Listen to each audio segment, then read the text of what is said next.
An 11-year-old boy was accused of the unthinkable, murdering his father's pregnant fiancée, Kenzie Houk, in cold blood.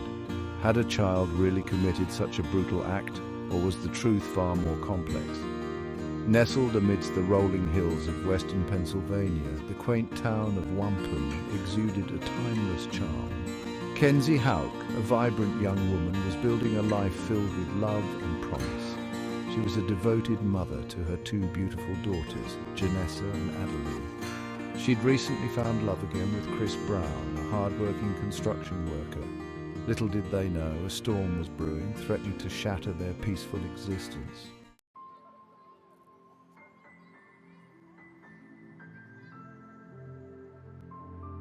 Kenzie and Chris's love story was the talk of the town. They were often seen holding hands as they strolled through the local park, their laughter mingling with the cheerful sounds of children playing. Their happiness was contagious, inspiring hope and warmth in the hearts of those who witnessed their bond.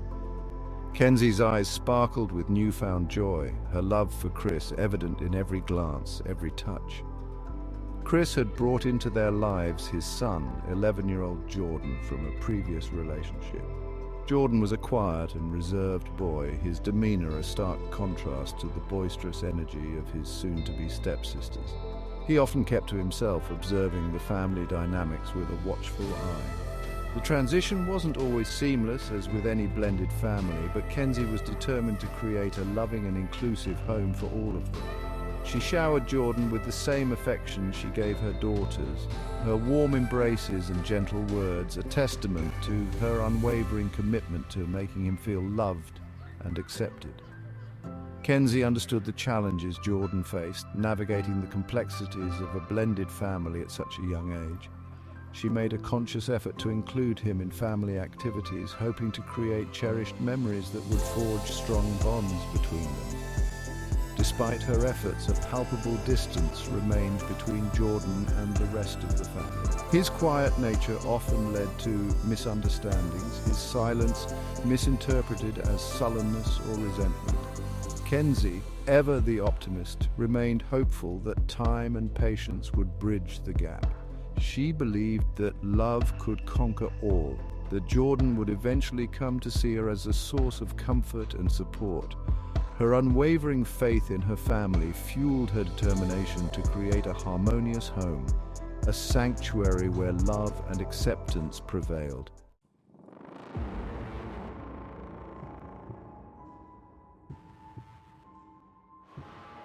Please like and subscribe. Beneath the surface of their idyllic life, a subtle tension lingered in the air. A disharmony that whispered beneath the laughter and loving gestures. Jordan's adjustment to his new family dynamic proved more challenging than anyone had anticipated. His quiet demeanor, once a source of curiosity, began to cast a shadow over the household. His silences grew longer, his gaze distant and unreadable. He's just so quiet. I try to reach out to him to make him feel welcome, but it's like he's building a wall around himself. I don't know what else to do.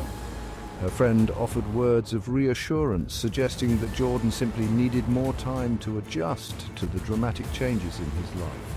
He's just a boy, and it's a lot for him to process. Be patient, give him space, and he'll come around. Kenzie clung to her friend's words, seeking solace in the possibility that Jordan's withdrawn behavior was merely a phase, a temporary hurdle on their path to becoming a truly united family. Despite her best efforts to foster a loving and supportive environment, a sense of unease continued to gnaw at Kenzie's heart. She noticed a change in Jordan's demeanor, a coldness in his eyes that sent shivers down her spine.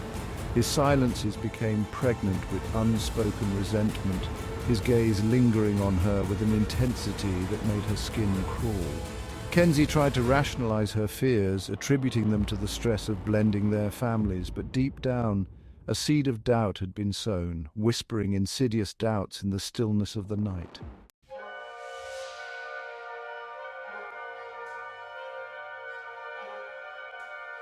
February 20th, 2009 dawned like any other winter day in Wampum.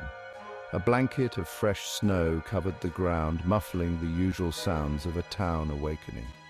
Inside the Brown household, the aroma of coffee and frying bacon filled the air as Kenzie bustled about the kitchen. Janessa, her eldest, bounded into the kitchen, her eyes bright with anticipation for the day ahead. Little Adeline, still rubbing the sleep from her eyes, trailed behind her sister. As Chris's truck pulled out of the driveway, Kenzie turned her attention back to her daughters, their laughter a balm to her soul. She had no way of knowing that these ordinary moments held a sinister undercurrent. As the weeks turned into months, the delicate balance within the Brown household seemed to teeter on a precipice. Kenzie couldn't bridge the chasm that had grown between her and Jordan. His silence had transformed into an impenetrable wall. She yearned to understand the turmoil within him. I don't know what to do anymore. He barely speaks to me. Chris struggled to offer the comfort Kenzie craved. He wanted their family to find harmony, but Jordan's withdrawn nature was a challenge. He's just going through a phase. Give him time. Chris believed Jordan's behavior was a temporary reaction. He encouraged Kenzie to focus on the positive aspects of their life together. But deep down, Kenzie couldn't shake the feeling that something was amiss. Within the confines of their small town, rumors spread like wildfire. The Brown household's facade began to crumble as neighbors shared hushed observations of Jordan's behavior. He had always been a solitary child, but his isolation had taken on an unsettling intensity. He was seen wandering the woods alone, his gaze fixed on some distant point. His silences grew longer, punctuated by outbursts of anger. Kenzie tried to ignore the whispers, but the unease in her stomach refused to be silenced. I noticed a change in the way people looked at me, their smiles strained, their eyes filled with pity. I overheard snippets of conversations, fragments of words that hinted at their worst fears. The once comforting familiarity of their small town had transformed into a suffocating presence. Kenzie felt trapped, her every move scrutinized, her every word dissected. The walls of their home seemed to close in on her, amplifying the growing tension and fear. Please like and subscribe. In the days leading up to that fateful February morning, an unsettling calm settled over the Brown household, a deceptive tranquility that belied the turmoil brewing beneath the surface. The snow continued to fall, blanketing the town of Wampum in a pristine white silence, as if nature itself were holding its breath, bracing for the storm that was about to break. Kenzie went about her daily routine with a forced cheerfulness, her smiles a fragile mask, concealing the fear and uncertainty that gnawed at her heart. She made a conscious effort to engage Jordan in conversation, to draw him out of his shell, but her attempts were met with the same sullen silence, the same cold, distant gaze that sent shivers down her spine. She tried to convince herself that she was overreacting, that Jordan was merely going through a phase, but deep down a primal instinct whispered a warning, urging her to tread carefully, for the ground beneath her feet felt treacherous and unstable.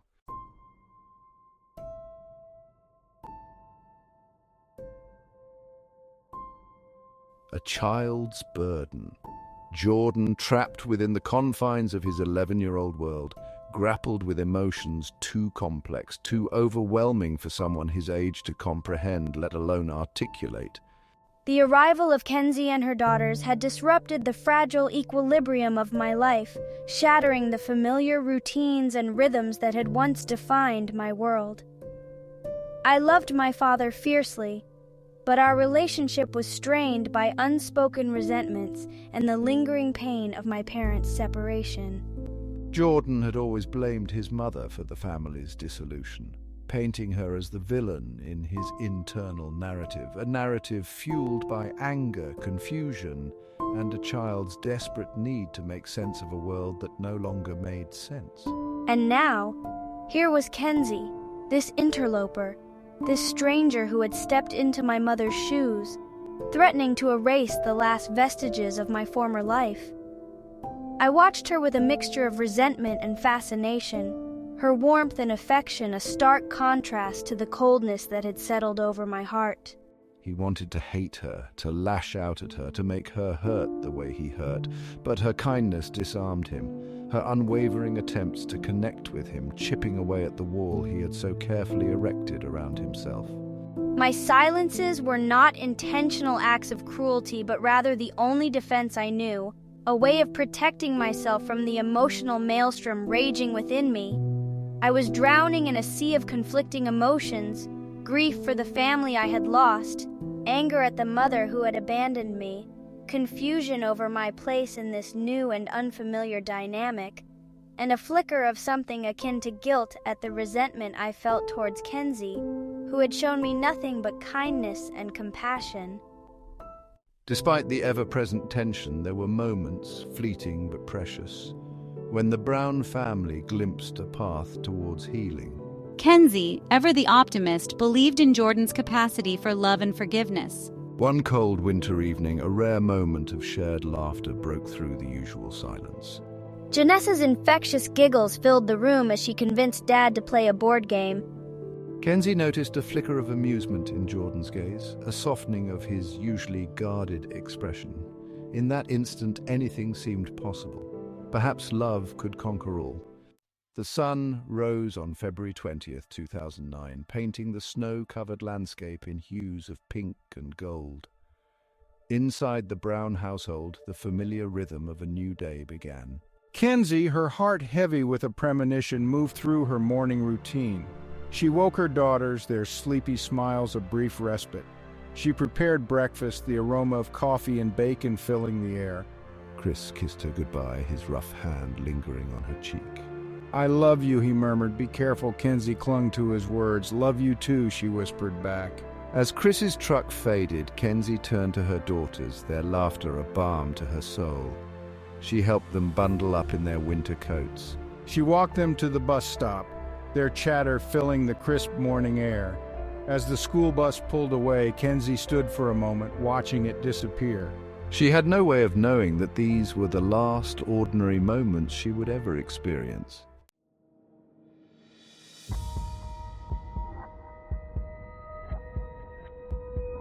Kenzie returned to the house, the echo of her daughter's laughter still ringing in her ears. The silence that greeted her as she stepped inside was startling, a stark contrast to the usual morning cacophony. The remnants of breakfast lay untouched on the table, the coffee in the pot cold and bitter.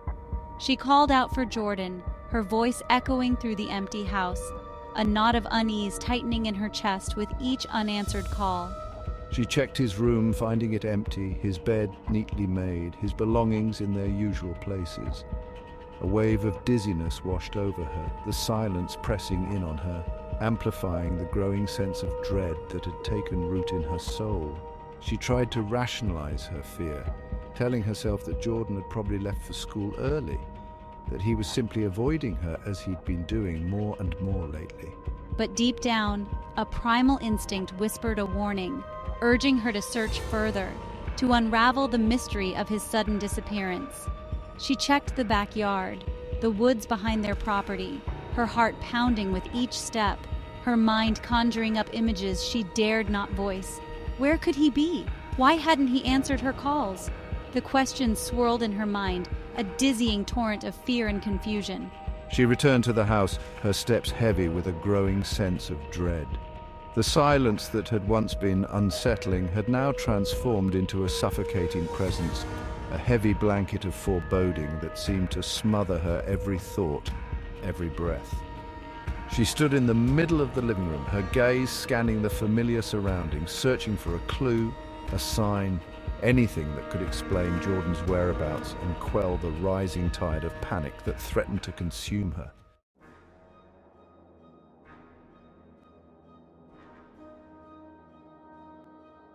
Kenzie's gaze fell upon the closed door of Chris's home office, a room rarely used, its contents a mystery to her.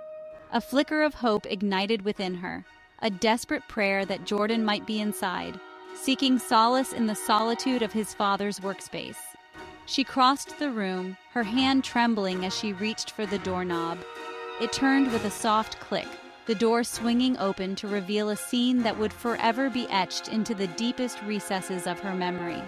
Chris lay sprawled on the floor, his body contorted at an unnatural angle. his eyes staring blankly at the ceiling. A crimson stain bloomed on his chest, its vibrant hue a stark contrast to the pallor of his skin. A scream caught in Kenzie's throat, a primal sound of horror and disbelief that seemed to reverberate through her entire being. She stumbled back, her hand flying to her mouth to stifle the scream that threatened to erupt from her lips. The world around her seemed to tilt on its axis, her senses overwhelmed by the sight before her, the metallic scent of blood heavy in the air. She wanted to run, to escape the nightmare that was unfolding before her eyes, but her feet felt rooted to the spot, her body frozen in a state of shock and disbelief. This couldn't be real. It was a cruel joke, a figment of her overactive imagination. Her Chris, couldn't be gone. He just couldn't be. But deep down in the depths of her being, she knew the truth. The evidence was right there before her eyes, undeniable, irrefutable. Chris was gone, ripped from her life with a suddenness that defied comprehension.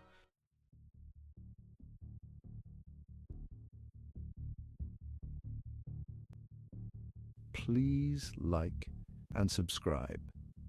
Time seemed to stand still as Kenzie knelt beside Chris's lifeless body, her scream swallowed by the heavy silence of the house. The world outside continued to spin, oblivious to the tragedy that had unfolded within these walls, but inside, everything had changed. The life she knew, the life she had so carefully constructed, lay shattered around her, broken beyond repair. Adrenaline surged through her veins, jolting her out of her stupor, propelling her towards the phone. She punched in the numbers 911, her hand trembling so violently that she could barely hold the receiver to her ear. The operator's calm, professional voice seemed to come from a great distance, the words barely registering in her chaotic mind. 911, what is your emergency? Kenzie struggled to speak, her voice a choked whisper, her words tumbling over each other in her haste to convey the horror of what she had witnessed. My husband, he's dead, she stammered, her voice thick with tears and disbelief. There's so much blood, I don't know what to do. The operator's voice took on an urgent tone, her words sharp and clear as she guided Kenzie through the necessary steps. Ma'am, I need you to stay calm and tell me your address. We're sending help right away. Kenzie rattled off her address, her voice growing stronger as the reality of the situation sank in. She was no longer lost in a fog of grief and shock. She had to be strong, had to think clearly, had to do everything in her power to help Chris, even though a part of her knew, with a certainty that defied logic, that it was already too late.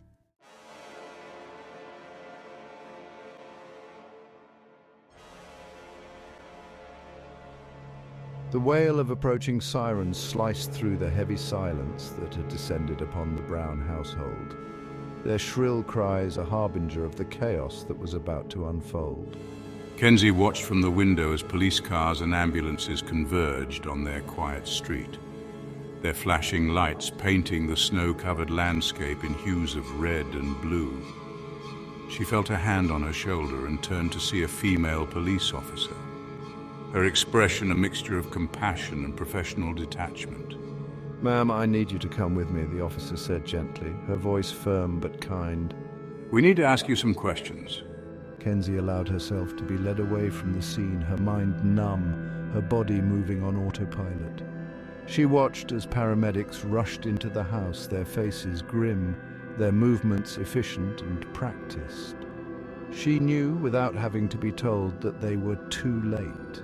The scene inside the house was one of controlled chaos. Police officers swarmed the crime scene, their movements precise and methodical as they secured the area, their voices a low murmur as they exchanged information and instructions. Detectives, their faces etched with the weary cynicism of those who had witnessed too much human suffering, began their grim task of piecing together the events that had led to this tragedy. The air crackled with a tension that was almost palpable, a mixture of grief, confusion, and a growing sense of urgency. Every piece of evidence, every detail, no matter how small or seemingly insignificant, was carefully documented, photographed, and bagged, each item a potential clue in the intricate puzzle that was Chris Brown's murder.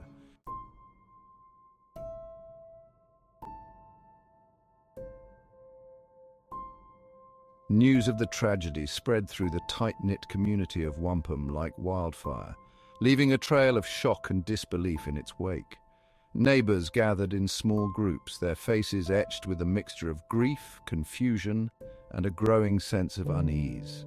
The Brown family, once the epitome of domestic bliss, were now at the center of a tragedy that seemed too horrific, too incomprehensible to be real. Whispers of murder and investigation hung heavy in the air, their sinister implications casting a pall over the usually peaceful town. The idyllic facade of their small-town life had been shattered, replaced by a chilling reality that sent shivers down the spines of even the most hardened residents. How could something like this happen here in their safe haven, their sanctuary from the evils of the outside world? The question echoed in the hearts and minds of everyone who called Wampum home, a stark reminder that evil knew no boundaries, that tragedy could strike anywhere at any time, leaving behind a trail of devastation and despair. The community, accustomed to sharing each other's joys and sorrows, now found themselves united in grief, their collective heart aching for the young family torn apart by violence, their collective spirit shaken to its core. As the sun began its slow descent, casting long shadows across the snow-covered landscape, a somber mood settled over Wampum. The laughter of children playing, usually a constant soundtrack to their days, was noticeably absent, replaced by a heavy silence that spoke volumes about the collective grief that had enveloped their town.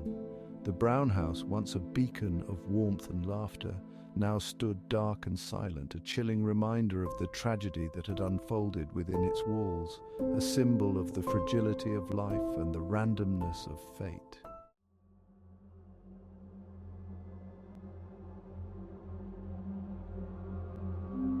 The initial shock and disbelief that had gripped the community of Wampum slowly gave way to a wave of speculation and suspicion.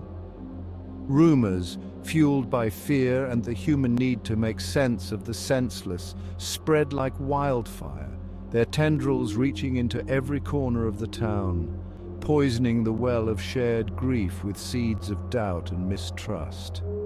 The Brown family, once the object of their collective admiration, now found themselves at the center of a swirling vortex of conjecture and innuendo. The whispers started subtly, hushed conversations held behind cupped hands, furtive glances exchanged across crowded rooms.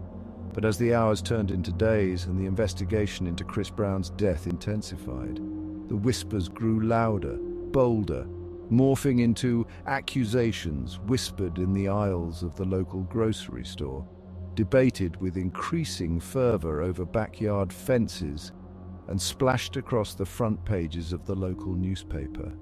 The idyllic image of the Brown family, carefully crafted and maintained, began to crumble under the weight of scrutiny and suspicion. The cracks, barely perceptible at first, widened with each passing day, revealing glimpses of a darker, more complex reality that lay hidden beneath the surface. The community, hungry for answers, latched onto every rumor, every shred of gossip, their collective imagination running wild as they sought to fill in the blanks, to create a narrative that could explain the inexplicable. The tragedy had become a morbid spectacle, a source of both fascination and horror, a shared experience that bound them together even as it drove them apart.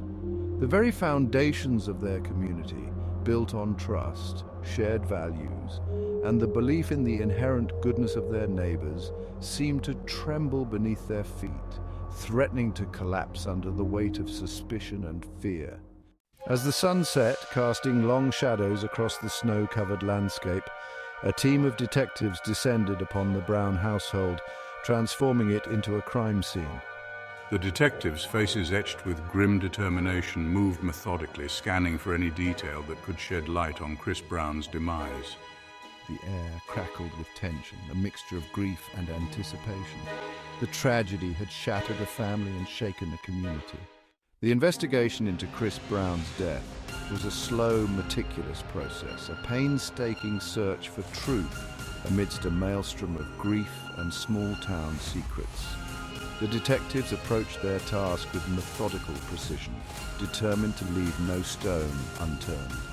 The Brown house became a sterile grid of numbered evidence markers. Every surface was scrutinized for its potential to unlock secrets. Fingerprints were dusted, bloodstains analyzed, and the trajectory of the fatal shot reconstructed. Each piece of evidence was treated with the utmost care. The detectives worked tirelessly, their days and nights blurring into an endless cycle. They interviewed friends, family members, and neighbors, their questions probing.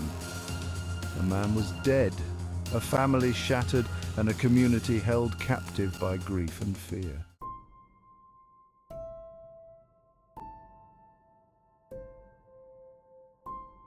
As the investigation progressed, a palpable tension settled over the town of Wampum, a collective holding of breath as the community waited anxiously for answers.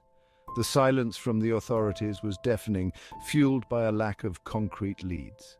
Detectives offered little in the way of public updates, feeding the rumor mill beneath the surface of small-town civility. Theories abounded as neighbors whispered amongst themselves, their voices hushed but their eyes wide with speculation. Was there a darker, more sinister explanation, a secret buried deep within the heart of their seemingly idyllic community? The lack of answers amplified fear and suspicion, poisoning the well of shared grief with paranoia and mistrust. The Brown house, once a hub of activity, now stood eerily silent, a constant reminder of the tragedy within its walls. The swing set stood motionless, the laughter of children replaced by the mournful creak of the wind. Section 3. Unraveling the timeline, please like and subscribe. The detectives, their faces etched with fatigue, but their resolve, unwavering, continued to piece together the events leading up to Chris Brown's death. They meticulously constructed a timeline of Chris's final hours, interviewing family members, friends, and colleagues. Chris had spent the evening before his death at a local bar with friends. He left the bar around 11 p.m. in good spirits. He stopped at a gas station buying cigarettes captured on security footage. He arrived home shortly after midnight, confirmed by a neighbor, and then silence, a void of information until Kenzie found his body. We scrutinized every minute of that silent window, searching for clues.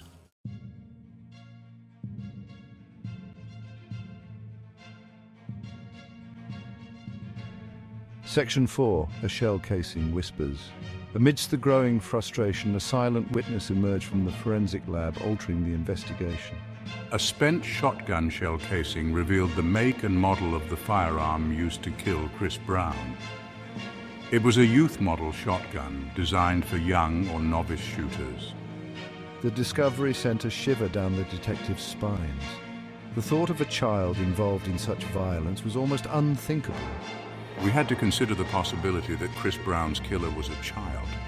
The detectives, their faces grim, gathered around a conference table. They examined the evidence photos, the small shell casing a stark reminder. We reviewed witness statements, searching for any mention of a firearm. The investigation shifted to the realm of childhood behavior.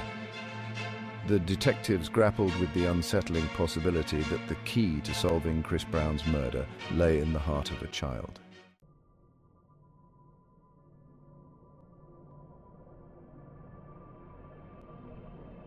The realization that a child might be involved in Chris Brown's murder sent a shockwave through the investigation, casting a long shadow over the already grief-stricken community.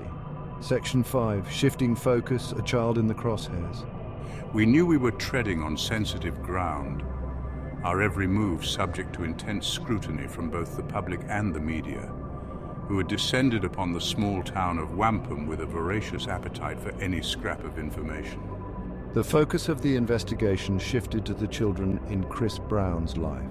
Their young lives now entangled in a web of suspicion and scrutiny they could scarcely comprehend. We began by interviewing Chris's own children, our questions gently probing, our voices soft as we sought to navigate the treacherous terrain of childhood memory and trauma. Our demeanor was a careful balance of compassion and professional detachment. They spoke to Chris's younger children, their innocence a fragile shield against the harsh realities of the adult world, their memories fragmented and unreliable. They spoke to Chris's daughter from a previous marriage, her teenage world turned upside down by the loss of her father and the sudden intrusion of law enforcement into her life. And then our attention turned to Jordan, Chris's stepson, the quiet, introspective boy who had always seemed to exist on the periphery of the family circle. Jordan, thrust into the spotlight of an investigation he could scarcely comprehend, became an enigma, his silence both a potential shield and a damning indictment. We sensed that the key to unlocking the mystery of Chris Brown's murder lay somewhere within the labyrinth of the young boy's mind, his unspoken thoughts and buried emotions holding the potential to either exonerate him or expose him as the perpetrator of an unspeakable crime. The interrogation room, a small, nondescript space, became a stage for a high-stakes dance between seasoned detectives and a quiet, watchful boy. Jordan, his slight frame dwarfed by the lead detective, sat hunched over the table, his eyes downcast. The detectives, their faces neutral, understood the delicate nature of their task. They were not dealing with a hardened criminal, but a child, his future balanced precariously. Jordan, can you tell us about your relationship with Chris? No, we never argued. The interrogation was a slow, methodical process, a delicate dance between probing questions and patient silences.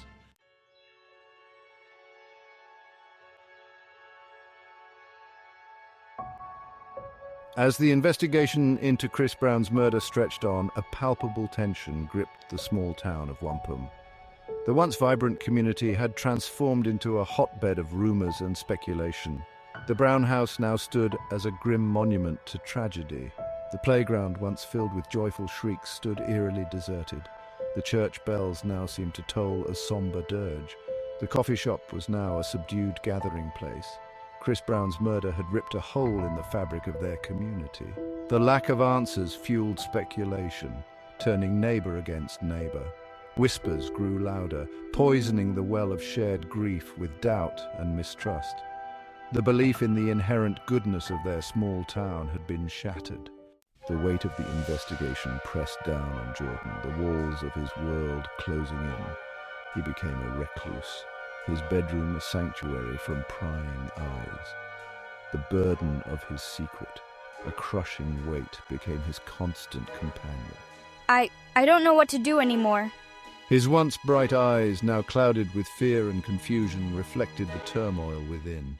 Within the sterile confines of the State Crime Lab, forensic analysts meticulously worked their craft. Each fiber, fingerprint, and firearm marking held the potential to unlock secrets. The pressure was immense, the weight of a community's grief bearing down. Days turned into nights as analysts painstakingly reconstructed the events. They traced the trajectory of the fatal shot, revealing a chilling narrative. The angle, the distance, the weapon used, all pointed towards a calculated act. The analysis of the shotgun shell casing found at the scene proved pivotal. Advanced ballistics matched the casing to a youth model shotgun registered to Jordan Brown. The discovery sent shockwaves through the investigation, casting a pall over proceedings. Please like and subscribe. The news of the forensic match spread through the corridors of the police department, its impact reverberating through the ranks like a thunderclap. The detectives, gathered in their makeshift war room, absorbed the news in stunned silence. The possibility that an 11-year-old boy could be responsible was almost too much to comprehend. The weight of the situation pressed down on us, threatening to overwhelm our years of training. The investigation had taken a sharp and unsettling turn. We were now tasked with navigating the complex landscape of a child's mind. The detectives knew they were treading on dangerous ground. The case had already captured the attention of the media. Every move they made would be scrutinized and debated. The pressure was immense, the stakes impossibly high. A man was dead, a family shattered, and a community teetering on the brink. and at the center of it all stood a child, his future uncertain.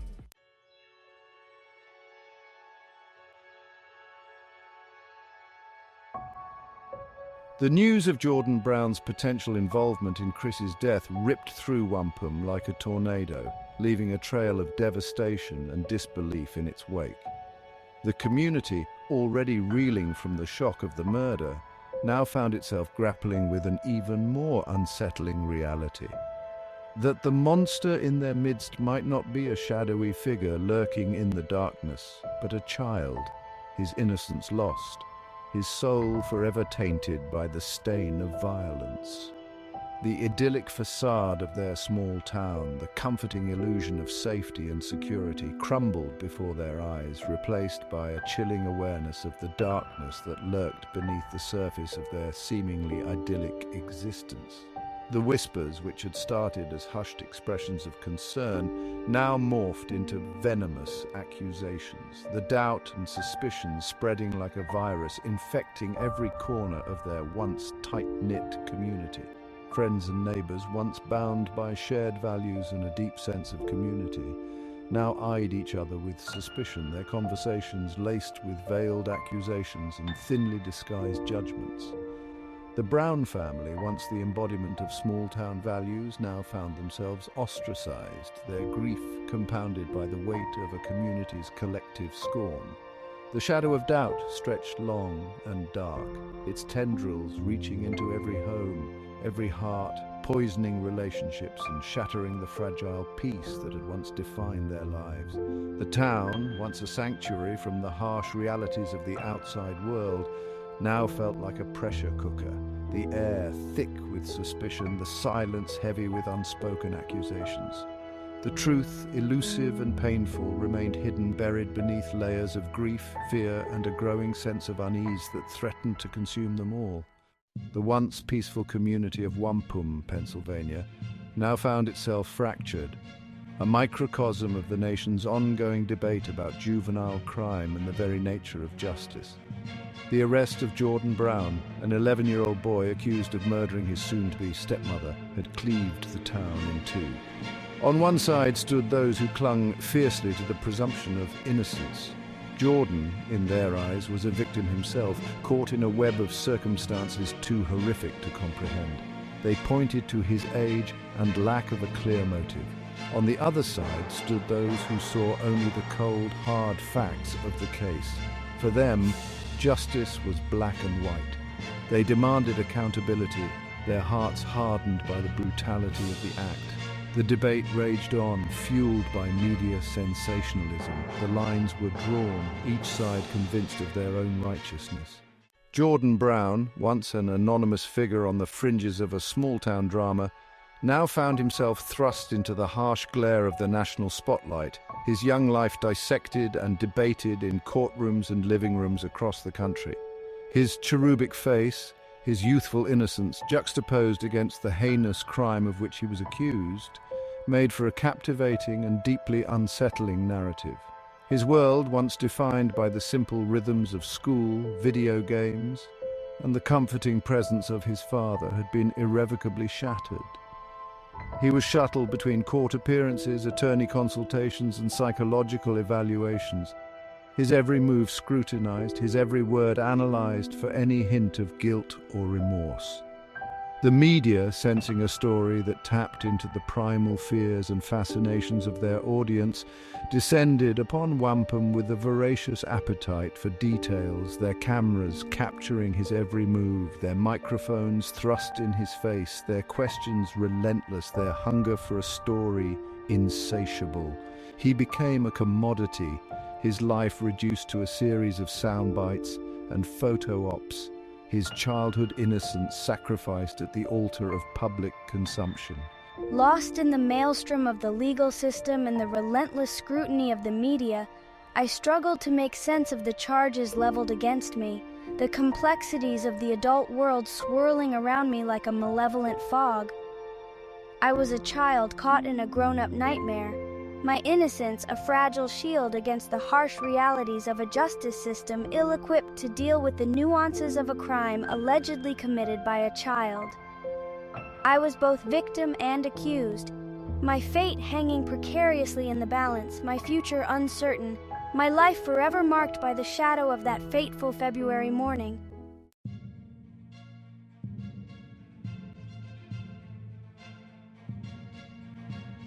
As the trial date approached, the prosecution meticulously laid out their case, centered around the forensic evidence linking Jordan Brown to the murder weapon.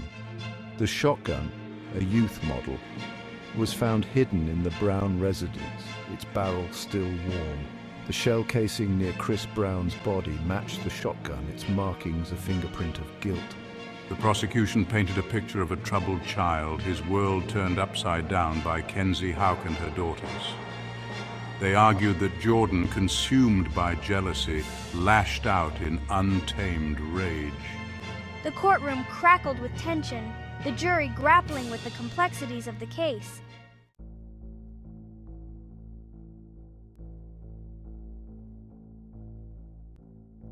The trial of Jordan Brown transcended the courtroom, dissected and debated across the country. The media descended upon the small town, transforming a personal tragedy into a public spectacle. The trial became a cultural touchstone, a lightning rod for beliefs about childhood and accountability. The community of Wampum, once united, found itself fractured, the trial exposing raw nerves and simmering resentments. The trial was more than a legal proceeding, it was a public examination of conscience. The verdict promised closure, but the scars would remain, a reminder of shattered innocence.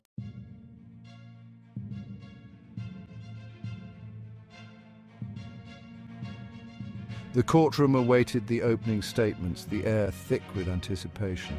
Spectators filled the gallery, their whispers a constant undercurrent. Journalists, pens poised, cameras ready, occupied the press section.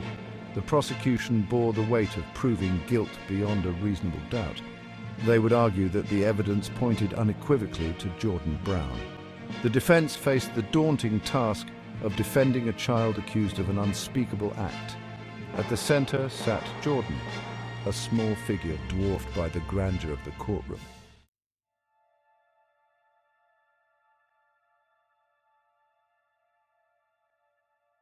The defense countered the prosecution's narrative with a powerful defense of a child they believed to be more victim than perpetrator. They argued that I was a shy, introverted boy, my quiet demeanor misconstrued as sullenness. They challenged the prosecution's portrayal, presenting witnesses who testified to Jordan's gentle nature. They spoke of a boy who struggled to express his emotions but harbored no malice.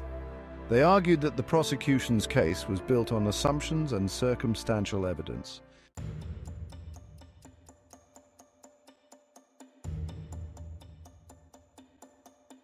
The jury, tasked with separating truth from fiction, listened intently as the prosecution and defense presented their cases. The weight of their responsibility pressed down on them, the gravity of their decision etched on their faces. They pored over the evidence, grappling with the complexities of a case that defied easy answers. They scrutinized the forensic report, struggling to reconcile the facts with the human cost of the tragedy. They debated amongst themselves, their deliberations a tense dance between logic and emotion. The shadow of reasonable doubt loomed large, its form shifting with each piece of evidence presented.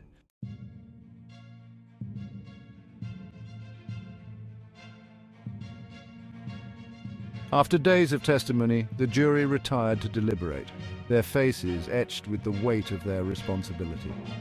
The fate of Jordan Brown rested in their hands, their verdict poised to send ripples through the community.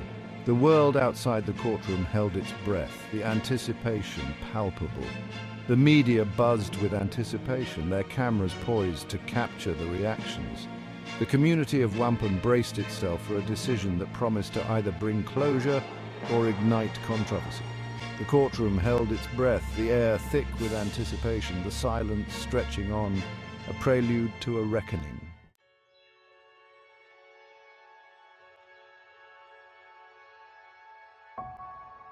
The courtroom erupted in a cacophony of gasps, sobs, and shouted pronouncements of both relief and outrage as the jury foreman uttered the word guilty. Jordan, his face pale, his eyes wide with a mixture of confusion and fear, clutched at his attorney's hand, his young mind struggling to process the weight of the verdict, the finality of it echoing in the stunned silence that followed the initial outburst.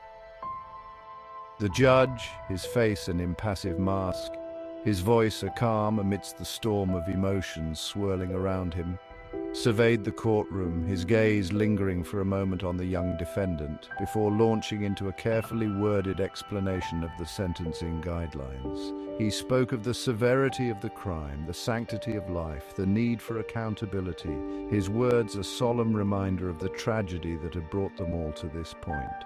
But he also spoke of Jordan's age, his lack of a prior criminal record, the challenges he had faced in his young life. His words a flicker of compassion in a system often criticized for its harsh treatment of juvenile offenders.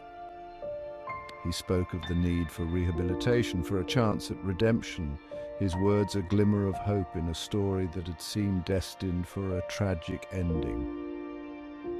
The sentence, when it finally came, was a compromise, a balancing act between punishment and the possibility of rehabilitation.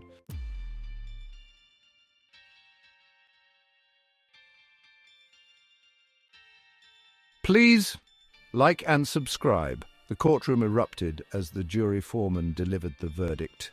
Guilty. The word reverberated through the halls, shattering the fragile peace of wampum.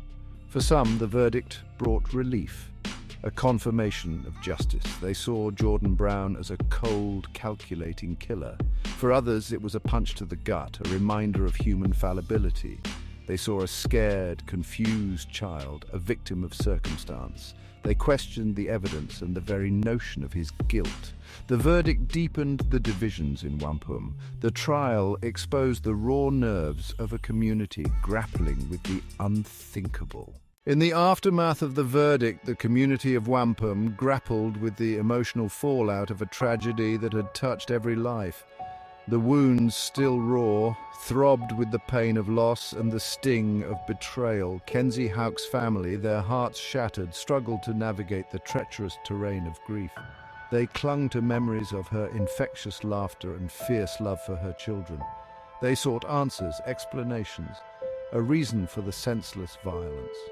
Jordan Brown, his childhood innocence tainted, disappeared behind the walls of a juvenile detention facility. He became a ghost, his name whispered in hushed tones, a cautionary tale. He was both a victim and a perpetrator, his life entangled in a tragedy with no easy answers. The community of wampum, their sense of security broken, struggled to come to terms with the aftermath. The questions lingered, the doubts persisted, casting a long shadow over their lives. They searched for a path forward, a way to heal and rebuild their lives. But the journey was long, the road ahead uncertain. They were left to navigate grief, anger, and forgiveness, knowing some wounds never truly heal. The news of the verdict reverberated through the national media, igniting a firestorm of debate about the American justice system. Pundits and legal experts weighed in, their analysis often more reflective of their own ideologies. Advocates for juvenile justice reform pointed to Jordan Brown's age and lack of a prior criminal record. They argued that children are fundamentally different from adults, their brains still developing. They called for a more rehabilitative approach, focusing on treatment and counseling. Those who believed in the verdict argued that the evidence was compelling. They pointed to the forensic link between Jordan and the murder weapon. The gravity of the crime warranted a harsh sentence. The debate raged on, a microcosm of the larger societal struggle. Jordan Brown's case became a Rorschach test, a blank canvas for deeply held convictions.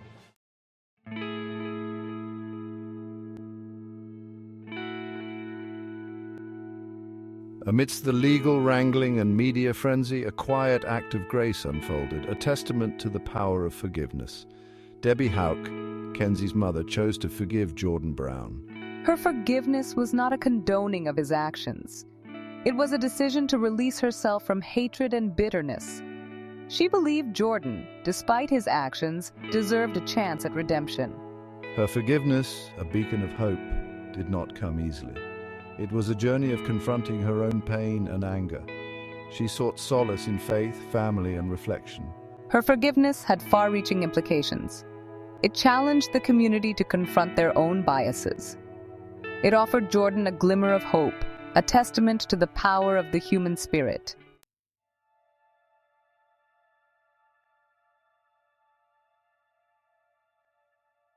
Years turned into a slow procession of seasons as Jordan Brown navigated the complexities of life behind bars. The juvenile detention facility became his new normal. The clang of cell doors, the ever-present surveillance, the hushed whispers of other troubled boys. He dedicated himself to rehabilitation, structured around therapy sessions, educational programs, and quiet introspection. He confronted his demons, the anger, the resentment, the distorted sense of justice. He learned to take responsibility for his actions, to acknowledge the pain he had caused. The road to redemption was long and arduous, paved with moments of self-doubt and setbacks, but Jordan persevered, driven by a flickering hope to atone for his past and rebuild his life. He clung to the memory of Debbie Houk's forgiveness, her words a beacon of light in the darkness. His release was met with hope, apprehension, and the realization that the road ahead would be fraught with challenges. He emerged a changed young man, his spirit tempered by adversity. He carried with him the seeds of hope, the possibility of redemption, and the belief that even a life shattered by tragedy could be rebuilt.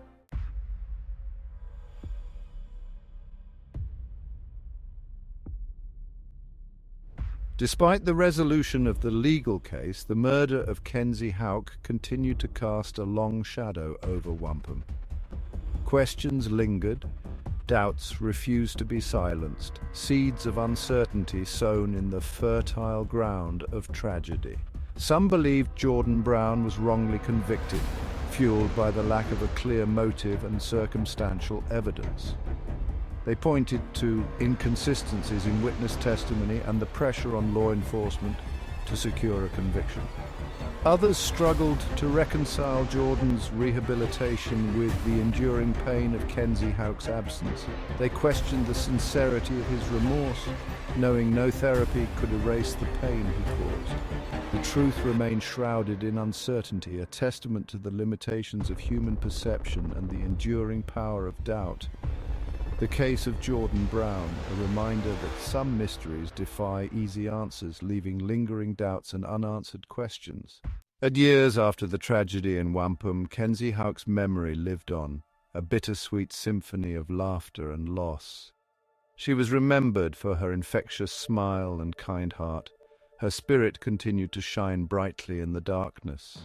Her family found solace in shared memories and acts of kindness. The community honored her by cherishing life and establishing a scholarship fund, a lasting tribute to her passion for education and belief in knowledge. Please like and subscribe to our channel so we may continue to bring you such wonderful